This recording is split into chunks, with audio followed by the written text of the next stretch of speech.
اسی طرح ایک رشتہ نکاح میں لوگوں کو 3 تک طلاق دینے کا حق حاصل تھا.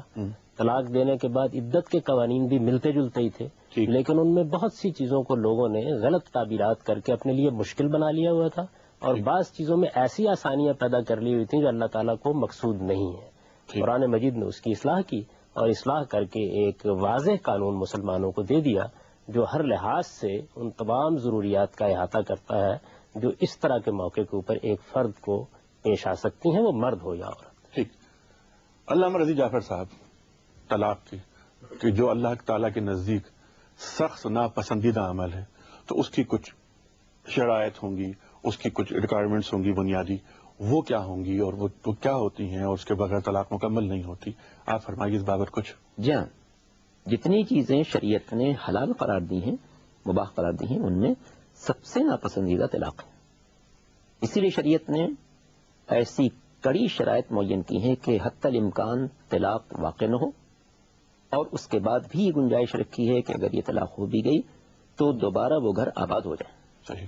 چنانچہ ہماری فقہ کے مطابق اگر کوئی انسان غصے میں طلاق دیتا ہے تو یہ طلاق واقع نہیں ہوگی. دوسری بات، اگر صیغے جو عربی کے ہیں ان کے بغیر جاری ہوتی ہے تب بھی طلاق واقع نہیں ہوگی. تیسری بات، اگر 2 عادل آدمی موجود نہ ہوں جو اس کو سن رہے ہوں تب بھی طلاق واقع نہ ہوگی. ٹھیک. تو یہ گویا 5 شرائط ہیں طلاق کی ہمارے یہاں. جی ہاں، اس میں ایک شرط یہ بھی ہے کہ خاتون ان دنوں پاک و پاکیزہ ہونی چاہیے. یعنی خاتون حائضہ نہ ہو. حائضہ نہ ہو. اچھا، جمع کے تعلق سے کوئی بات تو نہیں ہے؟ جی، اور یہ حائضہ نہ ہونے کا جو نظام رکھا گیا ہے وہ اسی لیے کہ اگر طلاق واقع ہوتی ہے تو بعد میں اولاد کے مسئلے میں کوئی دشواری نہ پیش آئے. ٹھیک. یعنی اس طلاق دینے کے عرصے میں یا ان دنوں جمع سے بھی پرہیز کرنے کو کہا گیا ہے؟ یہ لازمی نہیں ہے، البتہ یہ لازمی ہے کہ عورت جو ہے پاکیزگی کے ایام میں ہو. اچھا، یہ 5 شرائط ہیں فقہ جعفریہ کے مطابق. طلاق کی تعریف جاوید غامدی صاحب نے بتائی، یہ موضوعات اور یہ تفاصیر آئیں. فقہ حنفی کے مطابق کیا کوئی آپ اختلاف پاتے ہیں اس میں، یا یہ تمام 5 شرائط سے آپ اتفاق کرتے ہیں؟ سر میں اس کو کچھ دوسرے پہلو سے لوں گا. جی فرمائیے. کہ جیسے جاوید غامدی صاحب نے اس کی تاریخ بیان کی طلاق کی کہ بھئی اسلام سے پہلے بھی یہ تھا جی، اور ان کے سامنے دین ابراہیم ہی تھا. اس صورت میں وہاں پر یہ حالت تھی کہ کبھی 100 طلاق انہیں 100 طلاقیں دے دی، کبھی 100 دے دی، کبھی 1000 دے دی، کبھی 500 دے دی. جی. اور جیسے قرآن بار بار کہتا ہے کہ تم طلاق کے ذریعے اور عدت میں طویل طوالت کی وجہ سے ان کو مت ستاؤ. جی ہاں. تو اسلام نے یہ کیا کہ ان کو 2 ایسے پروگرام دیے ان کی اصلاح کے لیے. دراصل طلاق کو میں یہ سمجھتا ہوں کہ طلاق بھی ان کی اصلاح اور ان کے حالات کو درست کرنے کا ایک خوف ان کو دلایا گیا ہے. اس لیے سب سے پہلے قرآن نے یہ کہا کہ واللتی تخافون نشوزہا، اگر کسی عورت سے تمہیں نشوز کا ڈر ہے، مطلب یہ کہ بد زبانی کا ایسا کچھ ڈر ہے، تو تم انفرادی حیثیت میں اس کی اصلاح کرو.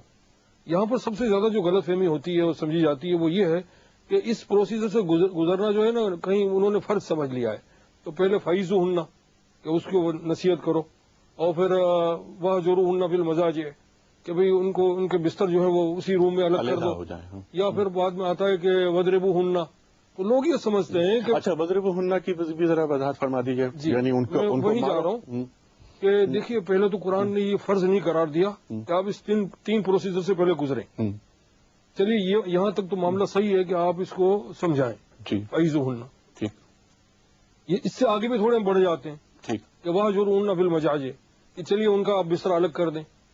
اب میں یہ سمجھتا ہوں کہ جب میں نے ویسے ہی آپ سے ذکر کر رہا ہوں کہ کافی میرے سامنے کیسز آتے ہیں، تو میں ان سے یہ کہتا ہوں کہ بھئی فائزوہن کے بعد آپ حکم کے پاس کیوں نہیں چلے جاتے؟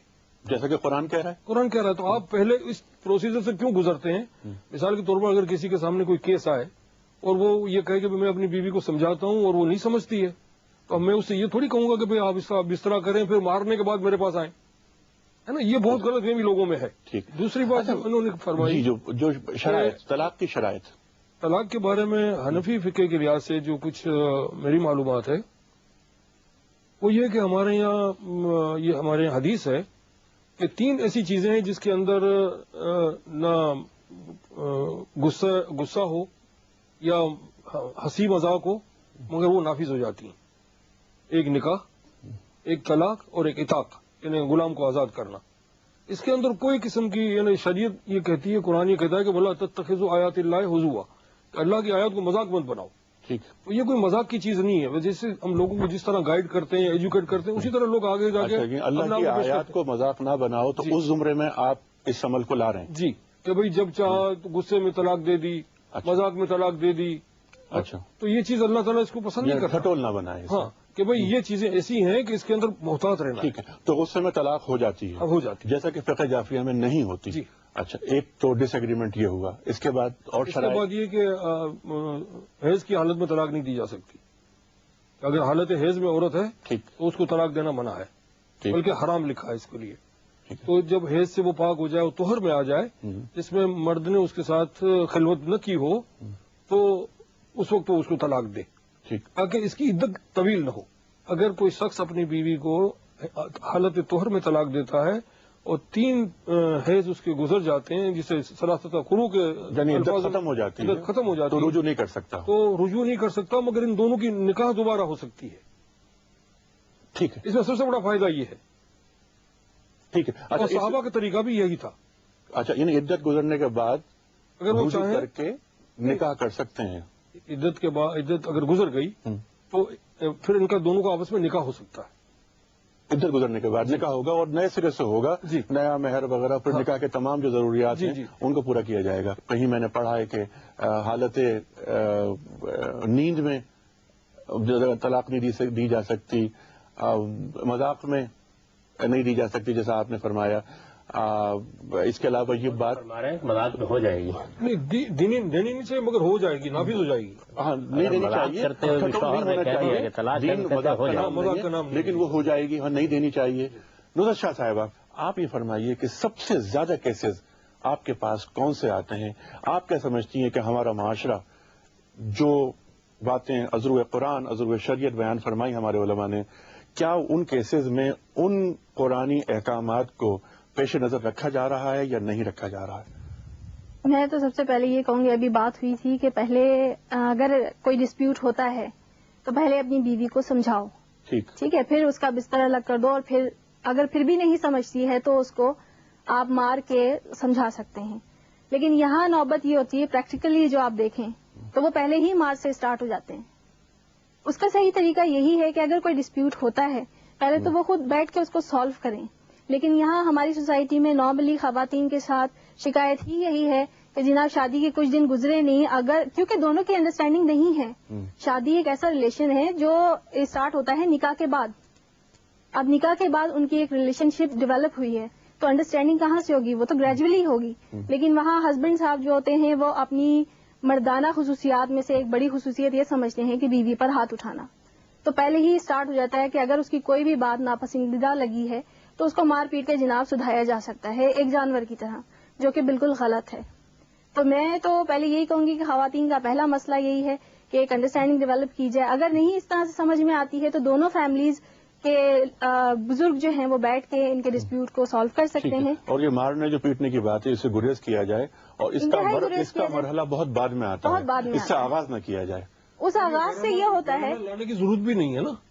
ہاں، مرحلہ جبکہ حکم ہے، جبکہ حکم ہیں. لیکن اگر آپ یہ فرمائیے کہ اگر ضرورت پیش آئی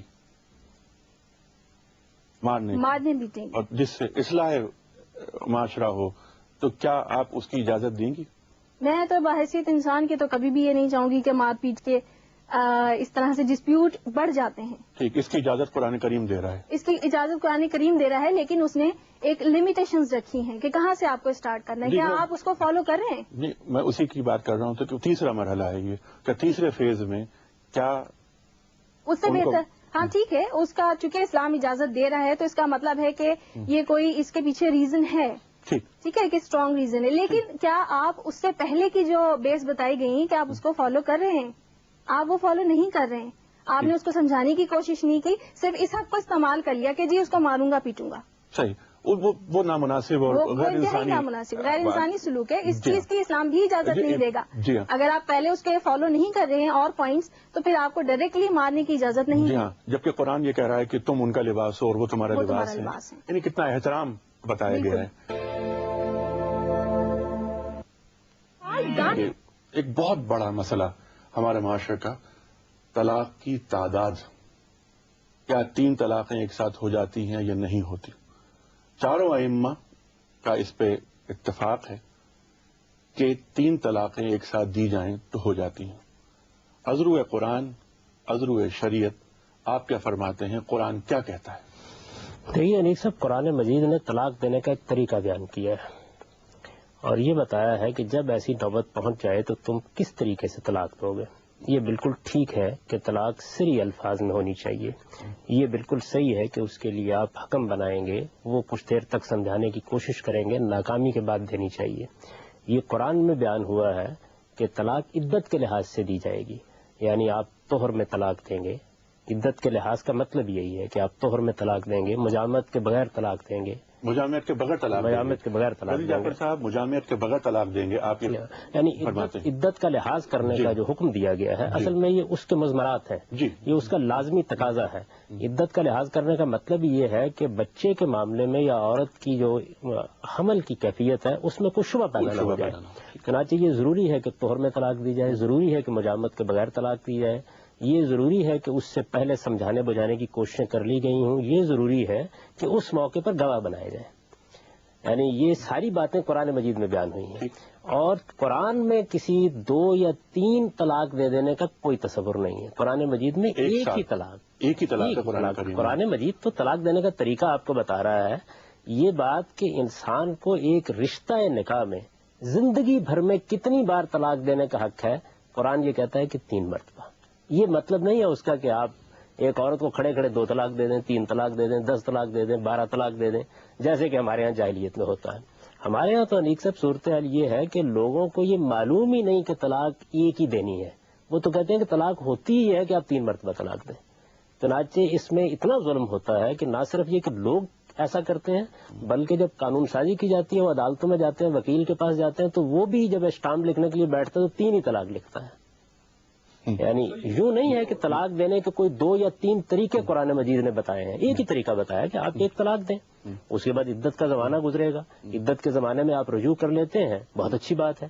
اگر عدت گزر جاتی ہے، میاں بیوی الگ ہو گئے، وہ بھی آزاد ہے، مرد بھی آزاد ہے. اس کے بعد اگر کبھی موافقت کی صورت پیدا ہوتی ہے تو نکاح ہو سکتا ہے. یعنی کوئی مشکل نہیں پیدا ہوئی اس کے نتیجے میں. لیکن لوگ کیا کرتے ہیں؟ لوگ یہ کرتے ہیں کہ سارے قانون کی خلاف ورزی کر کے طلاق دے ڈالتے ہیں. یہ ساری باتیں خود قرآن نے بیان کی ہیں. دیکھیے آپ جب گواہ بنانے کے لیے جائیں گے تو یہ تو نہیں ہو سکتا کہ پھر ایک اشتعال کے عالم میں طلاق ہو جائے گی. یعنی کسی آدمی کو آپ بلائیں گے، بٹھائیں گے. ظاہر ہے کہ جو لوگ گواہ بننے کے لیے آئیں گے وہ صرف اپنا انگوٹھا لگانے کے لیے نہیں آئیں گے بلکہ اس موقع کو سنبھالنے کی کوشش کریں گے. اسی طرح سے یہ بات میری کبھی سمجھ میں نہیں آتی کہ آپ نکاح کرتے ہیں تو کیا آپ مذاق میں کھڑے ہو کے کہہ دیں کسی خاتون کو کہ میں تم سے نکاح کروں تو ہو جائے گا؟ اچھا آپ نماز پڑھتے ہیں، روزہ رکھتے ہیں، آپ کہتے ہیں کہ نہیں اس کے لیے نیت ضروری ہے، ارادہ ضروری ہے. سوال یہ ہے کہ غیر معمولی معاملہ ہو رہا ہے، ایک گھر ٹوٹنے جا رہا ہے اور اس میں آپ یہ کہتے ہیں کہ اگر اس نے کروٹ بدل کے مذاق میں کہہ دیا طلاق تو ہو گئی. اچھا غصے کے عالم میں، اشتعال میں آپ جانتے ہیں کہ آدمی کی حالت کیا ہوتی ہے. یعنی بعض اوقات اگر آدمی نے اپنی تربیت نہ کی ہو تو اسے یہ احساس ہی نہیں ہوتا کہ اس وقت کیا کہہ رہا ہے. صحیح. اس میں آدمی نے طلاق دی، آپ کہتے ہیں طلاق ہو جاتی ہے. تو سوال یہ ہے کہ کیا یہ ساری چیزیں جتنی ہیں یہ کامن سینس قبول کرتی ہیں ان باتوں کو؟ غامدی صاحب یہ فرمائیے کہ یہ مسئلہ پھر پیدا کب ہوا؟ جیسے کہ میں بھی آپ سے عرض کر رہا تھا کہ قرآن مجید نے جو طریقہ بتایا ہے وہ تو بالکل واضح ہے. اب سوال یہ پیدا ہوتا ہے، سوال یہ پیدا ہوا، ہماری فقہ میں یہ سوال پیدا ہوا کہ اگر کسی موقع پر آدمی اس قانون کی خلاف ورزی کر ڈالے تو کیا کیا جائے؟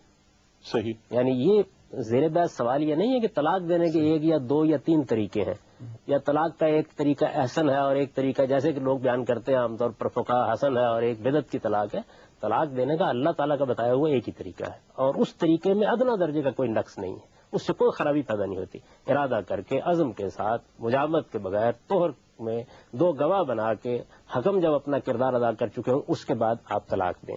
1 طلاق دیں، یہی آپ کو دینی ہے، یہ اللہ کا حکم ہے. اس کی خلاف ورزی ہو جائے تو اس سے نمٹا کیسے جائے؟ تو خلاف ورزی سے نمٹنے کے معاملے میں اصل میں ہماری فقہ ایجاد ہوئی۔ غامدی صاحب مجھے ذرا آئی ایم سوری انٹرپٹ کر رہا ہوں، اس سے نمٹا کیسے جائے اس پہ ہم آئیں گے۔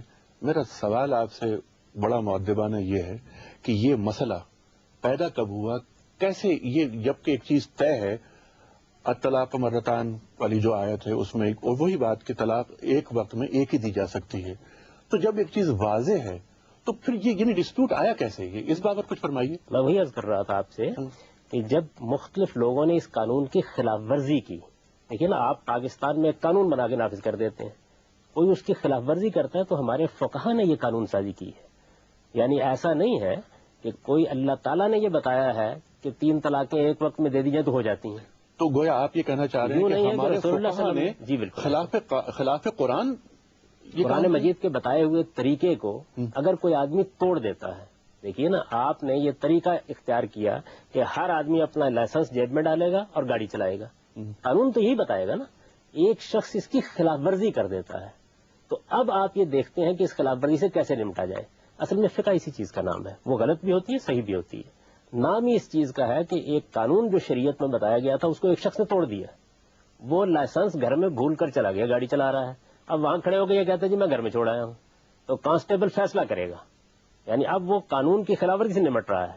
وہ عین ممکن ہے یہ کہے کہ جی آپ لے آئیے گھر سے، عین ممکن ہے یہ کہے کہ میں آپ کی یہ بات ہی سننے کے لیے تیار نہیں ہوں، میں تو چالان کروں گا، عین ممکن ہے یہ کہے کہ جی میں آپ کا بیان قبول کر رہا ہوں اور میں آپ کو کوئی جرمانہ نہیں کر رہا۔ تو ہمارے فقہا نے قانون کی خلاف ورزی سے نمٹنے کو موضوع بنایا ہے، اور 3 طلاق کے ایک وقت میں واقع ہونے کا جو مسئلہ ہے یہ سیدنا عمر کے ایک فیصلے سے پیدا ہوا ہے در حقیقت، یعنی اس کا ماخذ جو ہے وہ یہ ہے۔ رسول اللہ صلی اللہ علیہ وسلم کے زمانے میں تو روایتوں کے اندر آپ کو بڑی صراحت سے یہ بات ملے گی کہ آپ نے آدمی کا بیان لیا۔ رقانہ بن عبد یزید کا مشہور واقعہ ہے کہ وہ طلاق دے کے آئے، رسول اللہ صلی اللہ علیہ وسلم نے ان سے پوچھا کیا ارادہ تھا، ان کا میں نے 3 طلاق دی ہے، اب ہمارا ارادہ کیا تھا؟ انہوں نے کہا خدا گواہ ہے میرا ارادہ تو کچھ بھی نہیں تھا، یعنی میں نہیں چاہتا تھا کہ اس طریقے سے طلاق دوں، ایک اشتعال کے عالم میں یہ بات نکل گئی، چنانچہ آپ نے ان کے بیان کو تسلیم کر لیا۔ تو اس کا مطلب یہ ہے کہ ایک ہی طلاق مانی، چنانچہ ایسا نہیں ہے کہ یہ رسول اللہ صلی اللہ علیہ وسلم نے طے کر دیا تھا کہ جب کوئی آدمی 3 طلاق دے گا تو ایک ہی مان لو گے، یا یہ طے کر دیا تھا کہ کوئی آدمی قانون کی خلاف ورزی کر کے آئے گا تو حضور کے سامنے حضرت عبداللہ بن عمر نے قانون کی خلاف ورزی کی، سیدنا عمر رضی اللہ عنہ کے بیٹے ہیں، بہت مشہور واقعہ ہے کہ انہوں نے قانون کی خلاف ورزی کر کے یعنی طہر کا انتظار کیے بغیر عورت کو ایام میں طلاق دے دی۔ حضرت عمر نے یہ معاملہ رسول اللہ صلی اللہ علیہ وسلم کے سامنے پیش کیا، آپ نے فرمایا کہ لوٹاؤ طلاق، یعنی نافذ نہیں کیا، انتظار کرو کہ عورت پاک ہو جائے اس کے بعد طلاق دو گے۔ تو اس کے معنی یہ ہے کہ ایسی کوئی چیز نہ قرآن میں ہے نہ حدیث میں ہے، ہمارے فقہا نے یہ قانون سازی کی اور اس میں حضرت عمر کے فیصلے کو بنیاد بنایا گیا ہے۔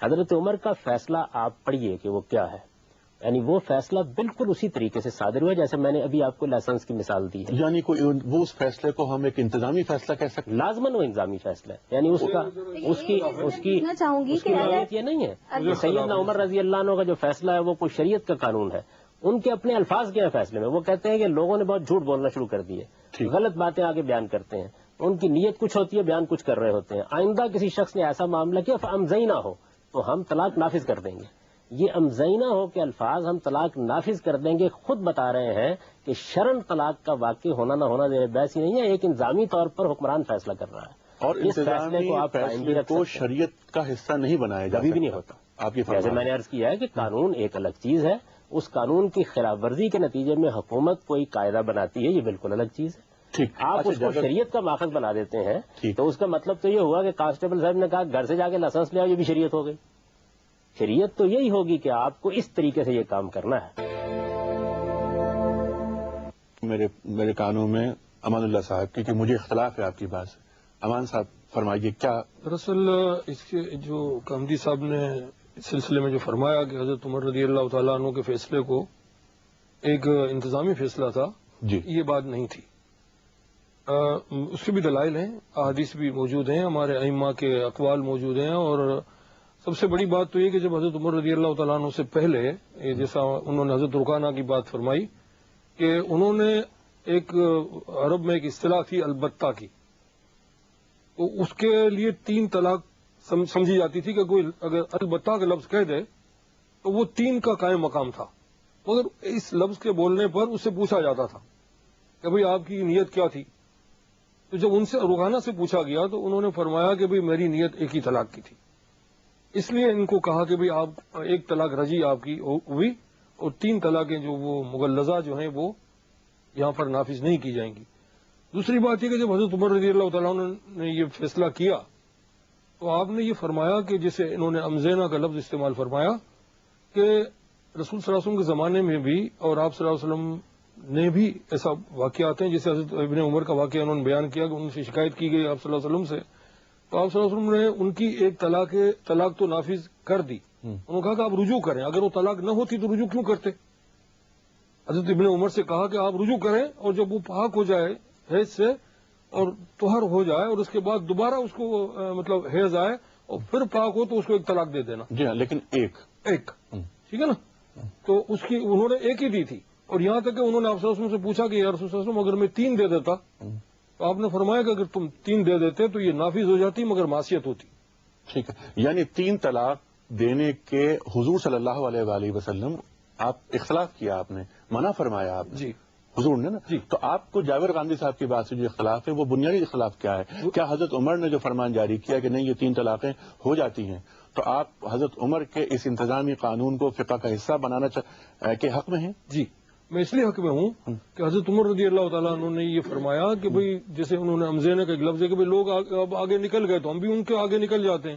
تو کہنا کا مقصد یہ ہے کہ جب وہ حضرت آپ صلی اللہ علیہ وسلم کے زمانے میں لوگ قسمیں کھاتے تھے کہ بھئی میں نے 3 طلاقیں جو دیں اس میں میری ایک کی نیت تھی اور 3 کی نیت نہیں تھی، تو جب آپ حضرت عمر رضی اللہ عنہ کا زمانہ آیا تو یہ عام طور پر جیسے طلاق دیتے تھے لوگ تو کہتے تھے میں قسم کھاتا ہوں کہ ایک ہے۔ ٹھیک، امان صاحب کیا ایسا محسوس نہیں ہوتا کہ قرآن کریم میں جب ایک واضح بات آ گئی، واضح حکم آ گیا، طلاق و مرتان کہہ دیا گیا، تو وہاں پر 3 طلاقیں تو ایک ساتھ اس کو تو ایک ممانعت فرما دی گئی نا، جیسا جاوید صاحب فرماتے ہیں۔ یہ طریقہ بتایا کہ یہ ممانعت نہیں ہے، یعنی دیکھیے اگر تمہیں اپنی زندگی کو طلاق کی یعنی ایک وقت میں 1 طلاق دو، ہاں ان ازدواجی زندگی کو اگر تمہیں ختم کرنا ہی ہے، جس میں جاوید صاحب یہ فرماتے ہیں کہ فقہا نے اس میں تبدیلیاں وہ آئیں، لیکن ہمارا جو ماخذ ہے وہ تو قرآن کریم ہے نا۔ وہ صحیح ہے، مطلب ignorance of the law is not an excuse. اگر کسی کو پتہ نہیں ہے کسی چیز کا یا کوئی غلطی کرتا ہے، خود انہوں نے فرمایا کہ جب راستے میں وہ ٹریفک پولیس اس کو پکڑتا ہے اور اگر اس کے بعد لائسنس نہیں ہوتا اس کے اوپر کیس ہو جائے گا۔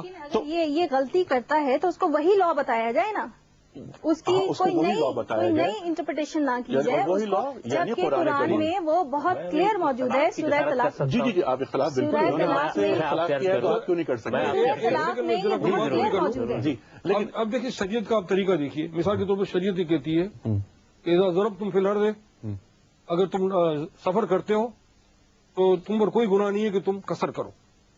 اس نے سفر کو اس کا مظنہ یعنی وہ بنا دیا کہ اگر کوئی شخص سفر کرے تو وہ قصر کرے، چاہے وہ پلین میں جا رہا ہے، 5 اسٹار ہوٹل میں رک رہا ہے، قطع نظر اس کے کہ کوئی اس کو مشقت آ رہی ہے یا نہیں آ رہی، اس سے کوئی بحث نہیں ہے۔ تو شریعت کے جتنے بھی قوانین ہیں وہ اس طرح ہیں۔ ٹھیک ہے، پہلے کہ میں آپ پہ آؤں، میں صرف ایک بات آپ سے میں چاہ رہا تھا وضاحت سے آپ یہ فرما دیجئے کہ ایک وقت میں کیا 3 طلاقیں ہو جاتی ہیں؟ ہو جاتی ہیں، آپ فرماتے ہیں ہو جاتی ہیں، آپ کہتے ہیں کہ نہیں۔ جاوید صاحب اختلاف آپ کر رہے تھے، کیا؟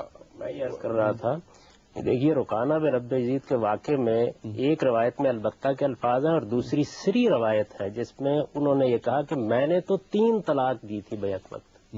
اس وجہ سے یہ بات بھی نہیں ہے کہ کوئی البتہ ہی کی تشریح کا معاملہ تھا، دوسری موجود ہے۔ سیدنا عبداللہ بن عمر کی طلاق کے معاملے میں یہ بات خود سیدنا عبداللہ بن عمر کا اپنا استنباط ہے کہ میری 1 طلاق ہو گئی تھی، رسول اللہ کے کسی فیصلے یا ارشاد میں یہ بات نہیں ہے کہ 1 طلاق ہو گئی تھی، یعنی اس کی یہ واضح توجیہ کی جا سکتی ہے کہ یہ ان کا اپنا استدلال ہے، ایسا نہیں۔ پھر یہ کہ حضرت عمر کہتے ہیں ہم زینا ہو، ہم اسے نافذ کر دیں گے، سوال یہ ہو جاتی ہے تو پھر وہ کون ہوتے ہیں نافذ کرنے والے؟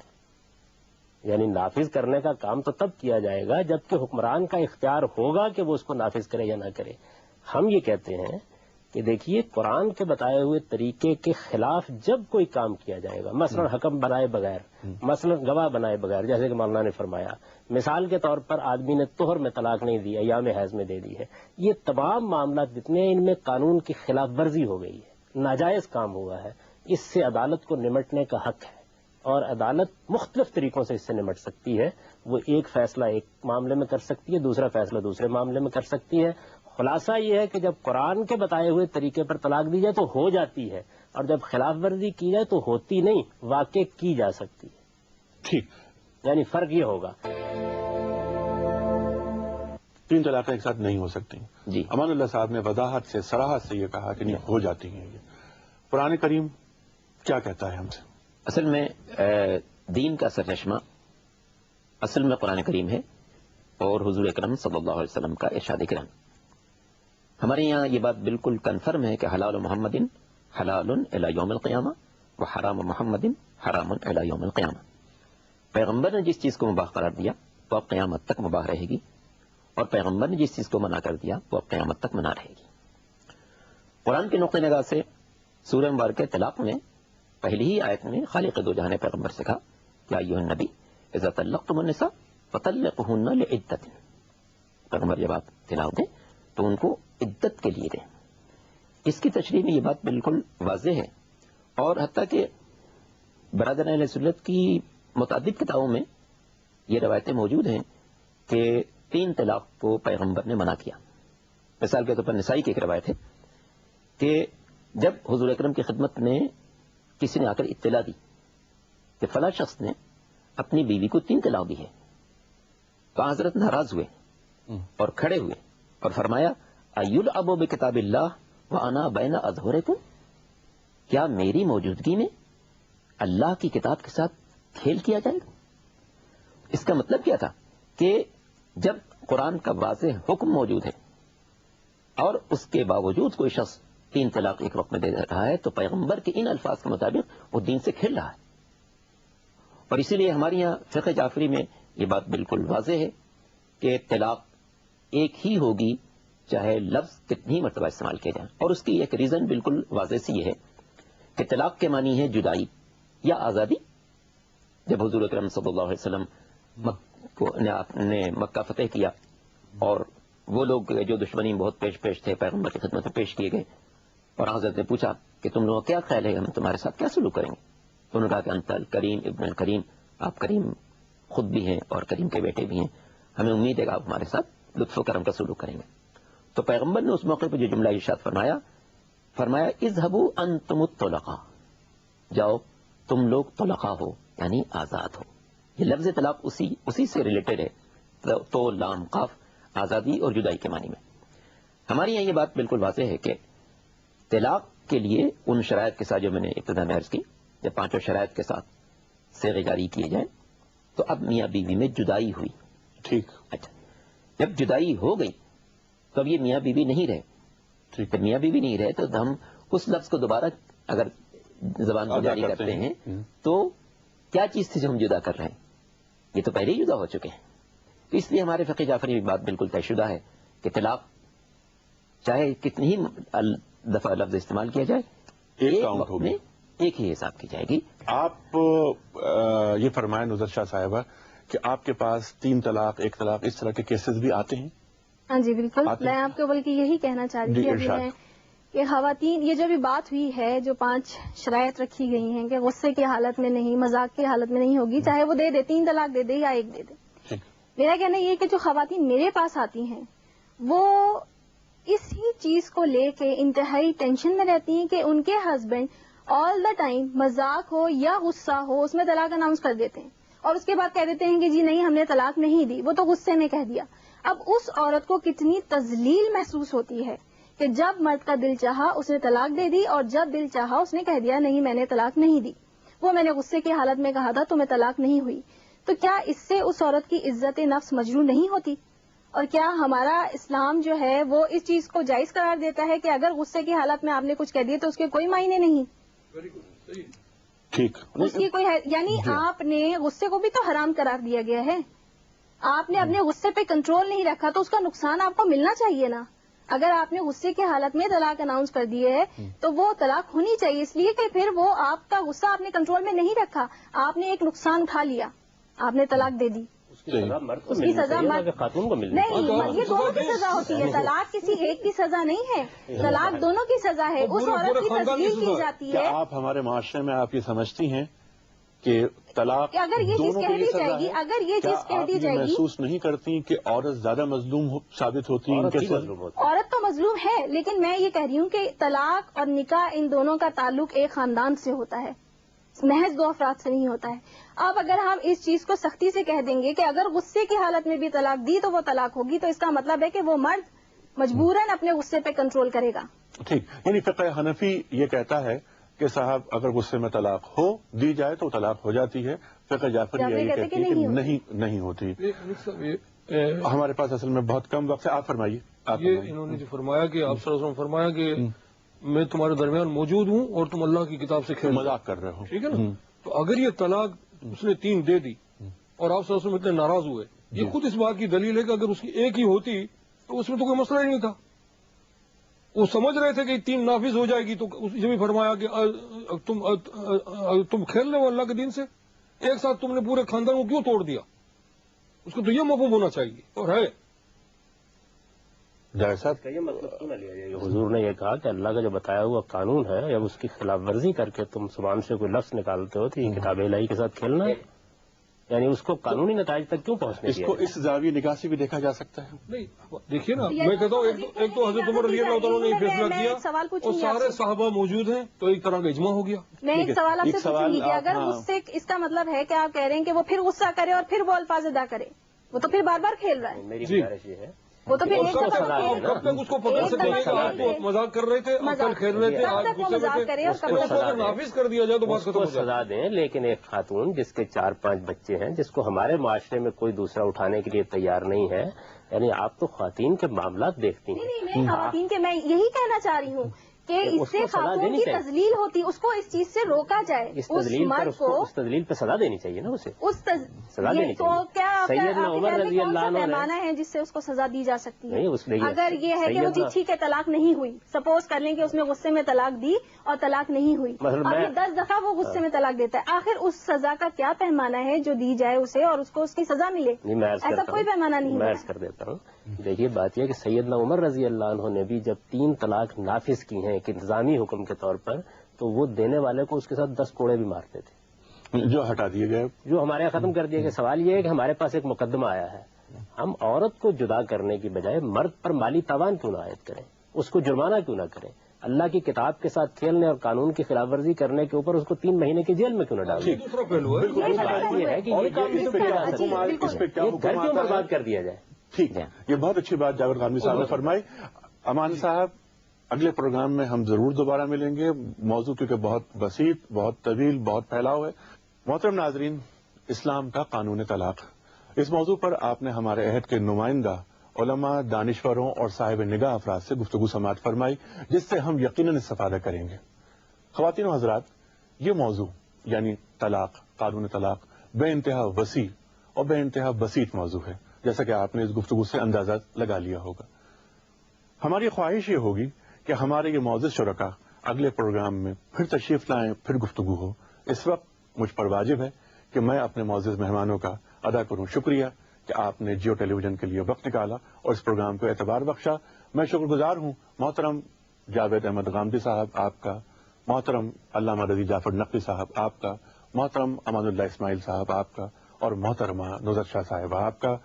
اپنے میزبان انیق احمد کو اجازت دیجیے، لیکن اس سے پہلے ایک گزارش اور آپ سے کہ آپ اس موضوع پر اپنی رائے ضرور دیں۔ ہمارا ای میل ایڈریس ہے alif@geo.tv، alif@geo.tv۔ انیق احمد اجازت چاہتا ہے، خدا حافظ۔ کسی 2 یا 3